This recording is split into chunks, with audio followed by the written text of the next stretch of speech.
할렐루야. 네, 우리 총남성교회 헌신 예배라고 또 함께 해주신 성도님들 감사합니다. 의리가 있으신 분들이에요. 오늘 주님 주시는 축복이 함께 하시기를 바랍니다. 아들아, 너는 다 계획이 있구나. 혹시 이 대사가 어디에서 나온 대사인지 아시나요? 영화들을 안 좋아하시나요? 2020년에 한국 영화 최초로 아카데미상을 수상한 기생충이라고 하는 영화에 나오는 제일 유명한 대사죠. 아들아, 너는 계획이 다 있구나. 영화를 보신 분들은 아시지만 이 송강호라고 하는 아버지 역할을 맡았던 배우가 했던 대사인데, 주인공 가족들이 치밀하게 계획한 대로 되지를 않았죠. 잘 살아보려고 하는 몸부림은 실패하고 맙니다. 이 영화가 이룬 성과가 빛날수록 그 내용 속에 담겨 있는 우리의 어떤 좀 슬픈 현실, 그런 게 마음을 어둡게 하는 그런 대사인데, 그런데 실제로도 우리의 계획대로 인생이 잘 되지 않습니다. 왜 그렇습니까? 우리는 그럴 수밖에 없는 존재이기 때문에 우리 한치 앞을 보지 못하는 거죠. 다 아는 것 같고 다 할 수 있을 것 같지만 인생이라고 하는 것이 그렇게 유한하고 또 한계를 가지고 있습니다. 잠언 16장 9절이 말씀하죠. 사람이 마음으로 자기의 길을 계획할지라도 그의 걸음을 인도하시는 이는 여호와이시니라. 하나님이 허락하지 않으시면, 성경은 분명하게 말씀하시는 거죠. 하나님이 인도하지 않으시면 우리가 한 발짝도 우리의 계획대로 나갈 수 없다라고 하는 겁니다. 올해 총남선교회가 힘차게 한 해를 시작합니다. 나름대로 총남선교회 계획이 있을 겁니다. 오늘 이렇게 헌신을 다짐하는 자리, 하나님 앞에 모든 계획을 맡기고 하나님이 인도하심을 따라서 한 걸음 한 걸음 하나님 앞에 뜻을 이루어가는 총남선교회 되시기를 주의 이름으로 간절히 축원합니다. 그리스도인들은 그렇게 하기 위해서 기도하는 사람들이다라고 낮에 말씀을 나눴습니다. 오전에 나누었던 디모데전서 2장 1절에서 7절까지 말씀을 기억하면서 바로 이어지는 디모데전서 2장 8절 말씀을 기억하시는지 모르겠습니다. 같이 한번 읽어보겠습니다. 그러므로 각처에서 남자들이 분노와 다툼이 없이 거룩한 손을 들어 기도하기를 원하노라. 아멘. 디모데전서에 디모데도 남성이고 바울도 남성이고, 그래서 남자들이 기도하는 일에 동참하기를 바랍니다 라고 하는 그런 내용이 바로 이어져서 나온다는 거죠. 아무래도 지금도 마찬가지고 초대교회 때도 그랬던 것 같아요. 그렇죠? 여성들이 교회에 더 중심에 있었다는 거죠. 사역에. 우리 중보기도 사역도 새롭게 하는데 우리 남선교회 회원들도 많이 참여하기를 바랍니다. 우리의 사역에 의지할 것은 예수, 기도밖에 없는 줄 믿습니다. 오늘 여호수아서 말씀으로 담대하라 담대하라 담대하라 라는 제목으로 하나님의 말씀을 전합니다. 여호수아서는 출애굽한 이스라엘이 적과 끓이 오르는 가나안 약속의 땅을 향해 정복하는 이야기죠. 그래서 하나님의 약속의 성취를 기록한 말씀이고 승리의 역사가 기록되어 있습니다. 올 한 해 우리 총남선교회도 또 우리 성도들도 그렇게 하나님의 약속의 말씀 붙들고 한 걸음 한 걸음 하나님의 축복의 땅을 정복해 나가는 한 해가 되시기를 바랍니다. 그렇게 포문은 이렇게 거창하게 열었는데 사실 여호수아서 1장을 처음 읽어보시면 이 말씀의 시작은 어떻게 시작하고 있습니까? 여호수아서 1장 1절의 맨 첫 마디가 뭐예요? 여호와의 종 모세가 죽었다라는 겁니다. 모세가 죽었습니다. 가나안 땅을 눈앞에 둔 이스라엘 백성들에게 사실은 이건 예상치 못했던 일이었던 거죠. 여호와의 종 모세가 가나안 땅 직전에서 죽습니다. 짤막한 언급이지만 그것이 의미하는 바에 대해서 우리가 좀 이해를 하려면 모세의 죽음에 대해서 말씀하는 바로 앞에, 모세의 죽음이 바로 앞에 신명기 34장에 기록되어 있습니다. 우리가 어제 신명기 34장을 새벽에 읽었는데, 모세가 죽을 때 나이 120세였으나 그의 눈이 흐리지 아니하였고 기력이 쇠하지 아니하였더라. 신명기는 굳이 이 말씀을 기록합니다. 건강하게 장수하시라고 어르신들 신방할 때 이 구절로 축복을 많이 하는데, 하지만 이 말씀을 모세의 죽음과 연결해서 생각해 보면 굉장히 낯선 말씀이죠. 왜냐하면 죽을 때가 아직 아닌데 죽었다, 이 말이 되는 거기 때문에 그렇습니다. 눈도 흐리지 않고 기력도 쇠하지 않은 사람이 왜 죽습니까? 이스라엘 백성들에게 모세의 죽음을 경험하는 그들의 얼마나 충격이 컸을까라는 생각도 해봅니다. 그래서 신명기 34장 8절에 보면 이스라엘 자손이 모세를 위해서 30일을 애곡했다라고 말씀하고 있습니다. 이제 가나안 땅에 들어가서 정복 전쟁을 해야 되는데 분위기는 어떤 분위기입니까? 애곡하는 분위기다라고 하는 거죠. 모세의 부재에 대한 안타까움, 그리고 모세가 어떤 사람이었는가, 이스라엘에게 어떤 의미였는가. 신명기 34장 마지막 10절부터 12절에 보면 그 후에는 이스라엘에 모세와 같은 선지자가 일어나지 못했고, 모세는 여호와께서 대면에서 아시던 자요, 여호와께서 그를 애굽 땅에 보내사 바로와 그와 모든 신하와 그의 온 땅의 모든 이적과 기사와 모든 큰 권과 위엄을 행하게 하심에 온 이스라엘의 목전에서 그것을 행한 자이더라. 한마디로 이스라엘 백성들에게 모세는 하나님 같은 존재였다라는 말씀이죠. 400년 종살이하던 애굽 바로의 손에서 하나님의 놀라운 이적들을 행하면서 그들을 해방시켰습니다. 그 당시에 애굽 왕은 그대로 신이었죠. 신적인 존재였습니다.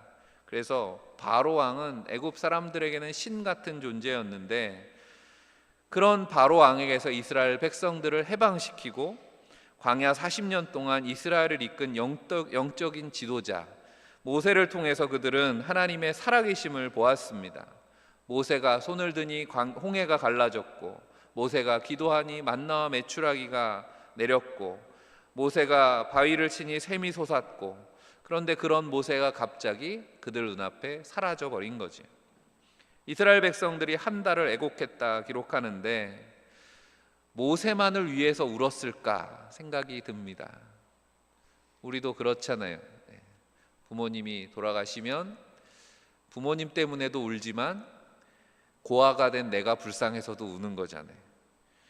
부모 잃은 자식들의 눈물처럼 자신들의 신세를 한탄하면서 울지 않았을까? 그 가운데 여호수아의 눈물도 있지 않았을까 생각해 봅니다.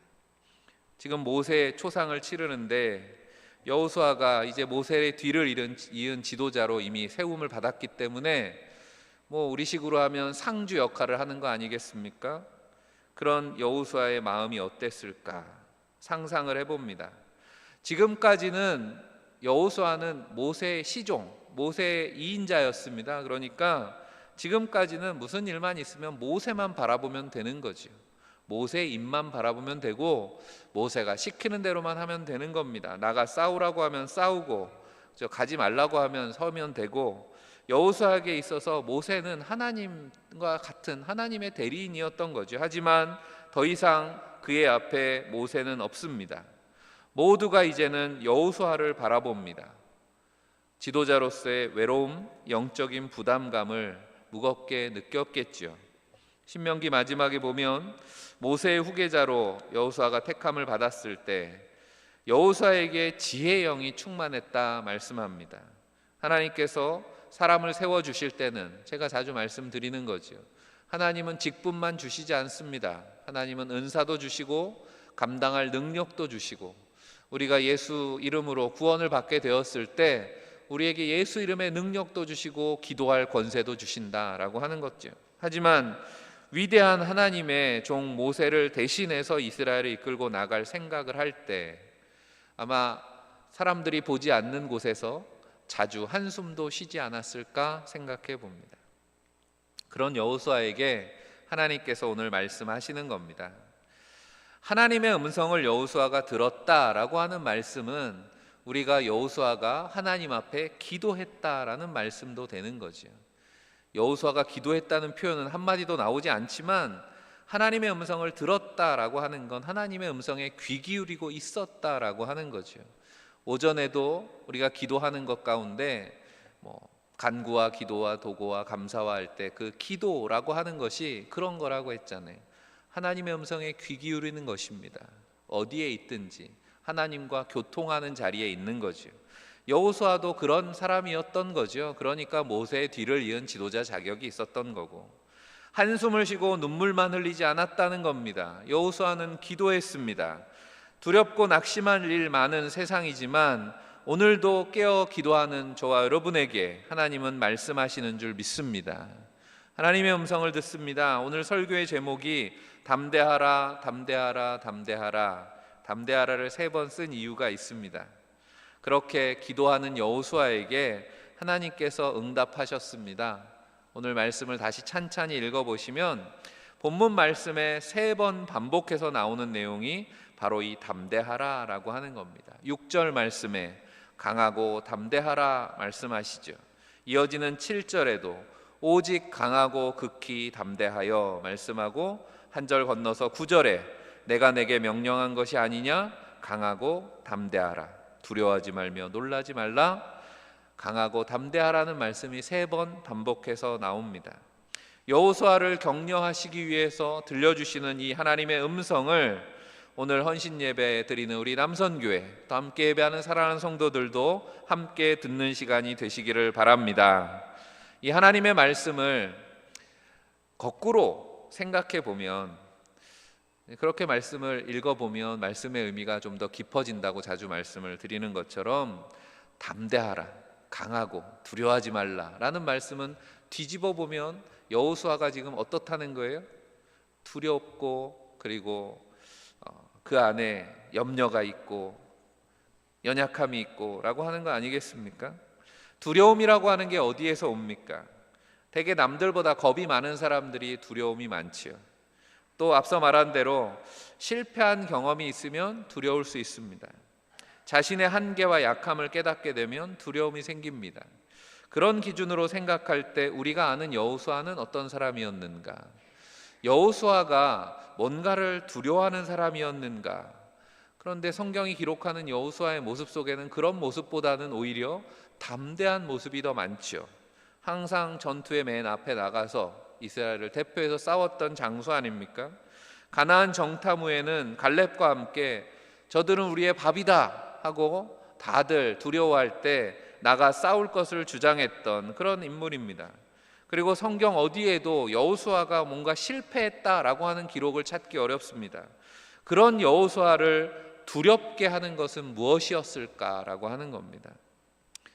강하고 담대하라, 같은 말씀을 반복하시는 것 같지만 말씀을 좀 주목해서 다시 읽어보면 이 3번 강조하는 강하고 담대하라라고 하는 말씀에 강조점이 조금씩 다릅니다.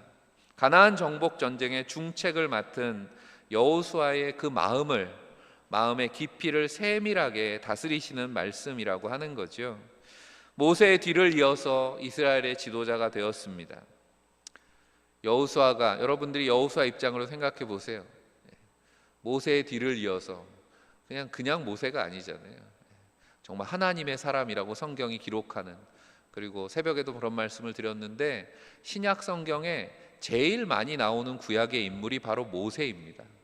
아브라함도 다윗도 아니고 신약 성경에 제일 많이 언급되는 인물이 모세라는 거죠. 그 정도로 신구약을 통틀어서 이스라엘의 영적인 지도자로, 선지자로서 말씀대로 정말 전무후무한 그런 인물이 모세였는데, 그 모세의 뒤를 이어서 이스라엘의 지도자가 되었을 때 여러분이 여호수아라면 어떻게 하셨겠습니까? 여호수아는 그저 하나님 앞에 날마다 무릎 꿇었습니다. 내가 할 수 있는 건 기도밖에 없습니다 했겠죠. 기도하고 돌아서면 또 마음이 무겁습니다. 그러면 또 하나님 앞에 기도하고 또 기도하고 또 기도하고, 그렇게 기도할 때마다 하나님께서 들려주시는 음성이 이거였다는 거죠. 담대하라. 여호수아야, 담대하라. 하나님의 이 3번의 응답, 3이라고 하는 숫자는 하늘의 숫자죠. 완전수라고 합니다. 하나님께서 여호수아에게 응답하셨는데 완전하게 응답하셨다라고 하는 겁니다. 가나안 정복 전쟁을 감당할 여호수아에게 주시는 이 말씀을 통해서 오늘 우리에게도 하나님은 부족함 없이 응답하시는 줄로 믿습니다. 그 하나님의 음성 듣는 귀한 시간 되시기를 바랍니다. 첫 번째로 담대하라 라고 하는 말씀의 의미를 한번 따라해 봅시다. 너는 사명자다. 내가 너를 통해 일한다. 담대하라는 첫 번째는 이런 의미가 담겨 있는 메시지입니다. 저는 궁금해집니다. 여호수아가 하나님 앞에 무릎을 꿇었을 때 여호수아는 뭐라고 기도했을까? 궁금하잖아요. 모세는 뭐라고 기도했을까? 하나님 앞에. 그 음성들이 만약에 녹음이 돼 있다 그러면, 요즘에는 뭐 기도나 이런 것도 다 녹음이 되니까, 모세의 기도는 어떤, 여호수아의 기도는 어떤 내용이었을까? 그런데 우리가 오늘 말씀을 읽어보면 추측해 볼 수 있습니다. 2절부터 5절까지 하나님이 하시는 말씀이 여호수아의 기도에 대한 응답이라고 한다면, 여호수아가 뭐라고 기도했기에 하나님이 이렇게 응답하셨을까 생각하고 읽어보면 되는 거죠. 그래서 제 나름대로 요약해봤습니다. 2절부터 5절까지 말씀을 여호수아의 기도의 응답이라고 생각하면 여호수아는 이렇게 기도했을 것 같아요. 하나님, 저는 모세가 아닙니다. 저는 모세 같은 사람이 아닙니다. 위대한 종 모세처럼 이 백성들을 이끌고 하나님이 맡겨주신 이 사명을 내가 감당할 수 있을지 저는 자신이 없습니다. 두렵습니다. 날마다 기도할 때마다 하나님, 저는 모세가 아닌데요, 어떻게 하지요? 그런 여호수아에게 주시는 말씀입니다. 그래서 반복해서 나오는 표현이 뭡니까? 모세에게 말한 바와 같이 라는 표현이 반복해서 나옵니다. 3절에도 모세에게 말한 바와 같이, 5절에도 내가 모세와 함께 있었던 것 같이. 모세가 받은 명령이, 모세가 받은 은혜가 여호수아에게도 변함없다라고 하나님께서 응답하신다라고 하는 거죠. 하나님, 난 모세가 아닌데요. 그랬더니 내가 모세와 말한 그 하나님이라는 거죠. 모세의 하나님이 오늘 여호수아의 하나님이다라고 말씀하고 계신 겁니다. 한마디로 모세를 사랑했던 것처럼 여호수아야, 너도 똑같이 사랑한다. 하나님은 동일하신 하나님이고 달라질 것은 없다라고 하는 말씀인 거죠. 그러면서 5절 마지막에 내가 너를 떠나지 아니하며 버리지 아니하리니 두려워하지 말라. 사실 모든 사람에게 있는 두려움의 근원은 무엇입니까? 죄라고 하는 겁니다. 죄의 본질은 하나님에게서 멀어지는 거죠. 하나님에게서 멀어져서 죄인이 되는 것이고, 하나님에게서 멀어지니 하나님이 멀어진 것처럼 느껴지는 거죠. 죄인은 사랑받지 못한 아이와 같습니다. 돌보는 이의 사랑을 충분히 경험하지 못한 아이는 분리불안이라고 하는 두려움을 겪습니다. 거기에서 모든 게 나오는 거죠. 불안도, 미움도, 의심도, 또 놓치지 않으려고 하는 욕심도. 그게 바로 죄인의 모습입니다. 하나님에게서 멀어지니, 불안해지니 모든 죄의 근원이 거기에서 나온다는 거죠. 하지만 이 두려움에서 여호수아도 똑같이 죄인이니까 예외일 수가 없는 거죠. 하지만 하나님의 사랑을 확신할 때 그 두려움에서 평안과 자유를 얻게 되는 줄 믿습니다.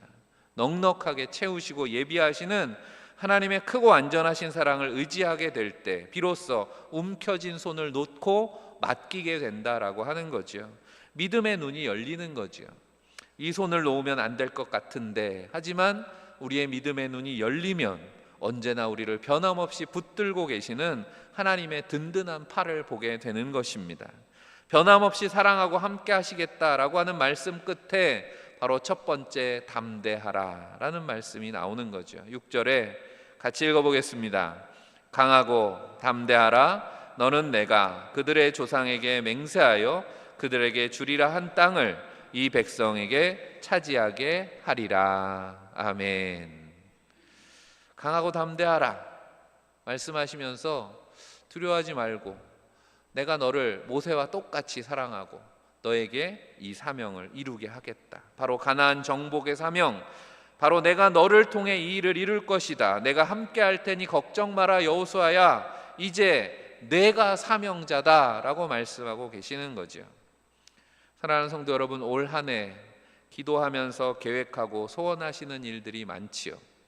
오전에도 여쭈었지만 한 걸음 더라고 할 때 여러분에게 그 한 걸음은 무엇이고 어디로 향하고 있는지, 사람에게 계획이 있지만 나를 통해서 하나님의 뜻이 이루어지는 줄로 믿습니다. 하나님께서 우리를 사명자로 삼으실 때 우리는 감당할 수 없는 일도 하나님께서 이루어 가시는 줄 믿습니다.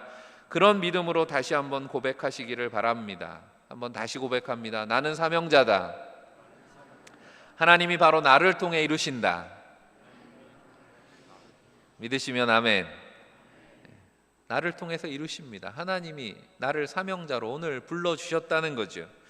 내가 잘나서 이뻐서가 아니라 신실하신 하나님의 변함없으신 사랑이, 하나님의 열심이, 하나님의 역사를 이루시는 줄 믿습니다. 그러므로 믿음은 나의 능력이 아니라 그 하나님의 변함없는 사랑을 의지하는 것이 믿음이라고 하는 거죠. 오늘도 그 믿음으로 담대하게 믿음의 길 가운데 승리하는 여러분들이 다 되시기를 바랍니다.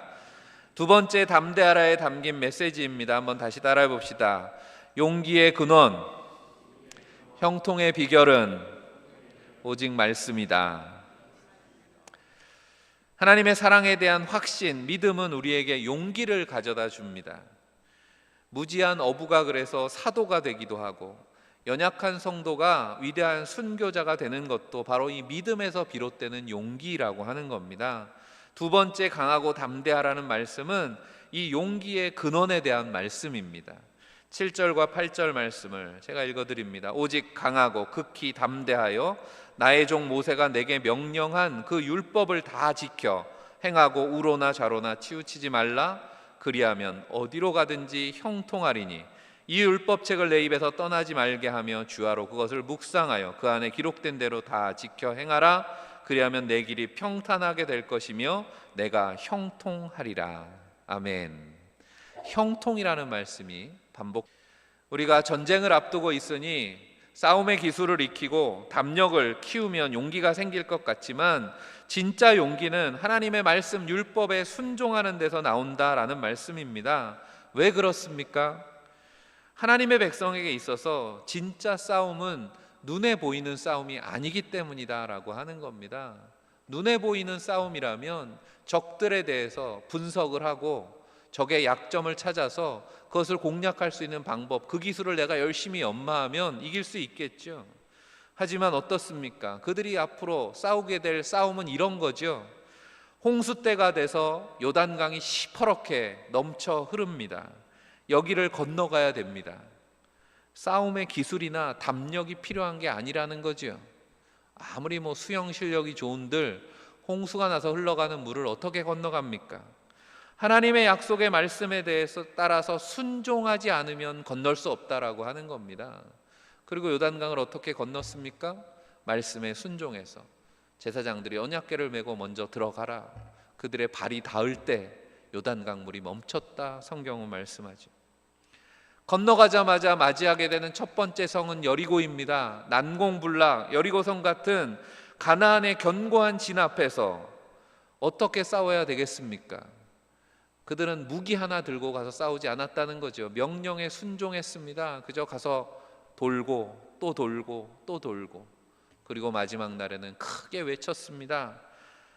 하나님의 승리의 약속에 대한 순종이 없으면 절대로 그런 싸움을 할 수가 없는 거죠. 용기가 나올 수 없습니다. 낯선 땅 미지의 세상을 향해 나가는 이들에게는 어떤 난관이 닥칠지 아무도 예측할 수 없습니다. 우리의 인생도 마찬가지 아닙니까? 우리가 앞으로 어떤 상황, 어떤 문제, 어떤 시련이 우리 앞에 놓이게 될지 누가 예측할 수가 있겠습니까? 갑자기 하늘을 잘 날던 비행기가 떨어질 거라고 누가 생각할 수 있겠습니까? 아무리 지학이 뛰어난 장수 훈련이 잘된 군사라고 한들 넘어지고 실패할 수밖에 없다라고 하는 겁니다. 그때 흔들리지 않는 믿음의 근거는 오직 변함없는 하나님의 말씀뿐인 줄 믿습니다. 말씀을 지키고 행한다라고 하는 건 그래서 믿음이 살아있다는 증거입니다. 그리고 그 믿음이 있으면 형통하리라 말씀하십니다. 형통이라 그래서 그저 문제가 없이 다 잘 되는 게 형통이 아니라는 거 우리는 알고 있습니다. 형통이라고 하는 성경의 뜻은 외부의 어떤 압력에도 흔들리지 않는 평안한 상태를 형통이라고 합니다. 창세기 39장 23절에 있는 말씀 같은 거죠. 여호와께서 요셉과 함께 하심이라 여호와께서 그를 범사에 형통하게 하셨더라. 아멘입니까? 제가 앞부분을 잘랐거든요. 앞부분을 잘라놓고 읽으면 요셉이 그렇게 범사에 형통했구나라고 하겠지만, 이 말씀에 정말 성경의 형통의 대명사라고 할 수 있는 요셉, 이 말씀은 어디에 있는 말씀입니까? 요셉이 애굽 감옥에 갇혀 있을 때의 말씀이라는 거죠. 그러니까 형통함이라고 하는 건 문제가 없는 것이 아니라 하나님이 함께 하심으로 여호와께서 그를 범사에 형통하게 하셨더라, 이 말씀이 중요한 겁니다. 하나님이 함께 하실 때 어떤 문제든 뛰어넘을 수 있는 영적인 능력이 내 안에 있게 된다는 거죠. 바로 그 비결이 약속의 말씀에 대한 믿음입니다. 함께 따라해 봅시다. 말씀이 형통의 비결이다. 믿으시면 아멘. 아멘은 했지만 앞으로 우리 앞에 어떤 일이 닥칠지 모릅니다. 2024년도 지나보면 이렇게 다사다난한 한 해가 있었을까 싶을 정도로 참 많은 일들이 있었습니다. 올해는 어떨 것 같습니까? 올해도 만만치 않을 것 같습니다. 한 해를 살면서 어떤 일들이 벌어질까요? 우리를 놀라고 두렵게 하는 일들이 벌어질 때마다 잊지 마시기를 바랍니다. 상황은 변하더라도 변함없으신 하나님, 그 영원하신 말씀이 우리 가운데 있는 줄 믿습니다. 그 말씀이 형통의 비결입니다. 마지막으로 두려움을 이기는 비결로 순종에 대해서 말씀합니다. 마지막 담대하라라고 하는 말씀은 바로 이 순종에 대한 말씀입니다. 하나님의 사랑에 대한 확신으로 용기를 갖게 하시고 어떤 상황에도 그 용기를 잃지 않을 비결이 말씀에 있다라는 것을 가르쳐 주셨다면, 이제 세 번째로 강조하는 말씀입니다. 9절 말씀인데 같이 읽어보겠습니다. 내가 내게 명령한 것이 아니냐? 강하고 담대하라. 두려워하지 말며 놀라지 말라. 내가 어디로 가든지 내 하나님 여호와가 너와 함께 하느니라 하시니라. 아멘. 두려워하는 여호수아의 기도에 응답하시는 말씀이지만, 이 말씀은 또한 응답이면서 명령이기도 하지요. 이 말씀에 두려움을 이기는 놀라운 비결이 담겨 있습니다. 바로 순종입니다. 세 번째로 강하고 담대하라 라는 말씀에는 두려워하지 말라, 놀라지 말라 라고 하는 명령도 이어집니다. 가나안을 정복하는 과정에 앞으로 두려워하고 놀랄 일들을 많이 겪게 될 것입니다. 그럴 때 이 말씀을 잊지 말라라고 하는 겁니다. 전쟁터를 상상합니다. 물론 저도 전쟁은 치러보지 않았지만 그냥 영화나 드라마나 이런 걸 보면서 감정이입을 해보는 거죠. 터에서 적의 기세에 놀라거나 두려움이 생기면 병사들은 움츠러듭니다. 뒤로 막 물러서는 거죠. 파죽지세라 그러잖아요. 적들이 막 쳐들어오면은 막 무너져 가는 겁니다. 그럴 때 영화에 보면 용감한 지휘관들이 등장을 합니다. 그래서 적들 앞으로 나서면서 외칩니다. 물러서지 마라, 겁내지 말고 전진하라, 이렇게 외치면 그 명령하는 장군의 그 기세에 물러서던 병사들이 다시 힘을 내서 전진을 하는 거죠. 더더군다나 이 장수는 어떤 장수입니까? 싸움에 진 적이 없는 명장입니다.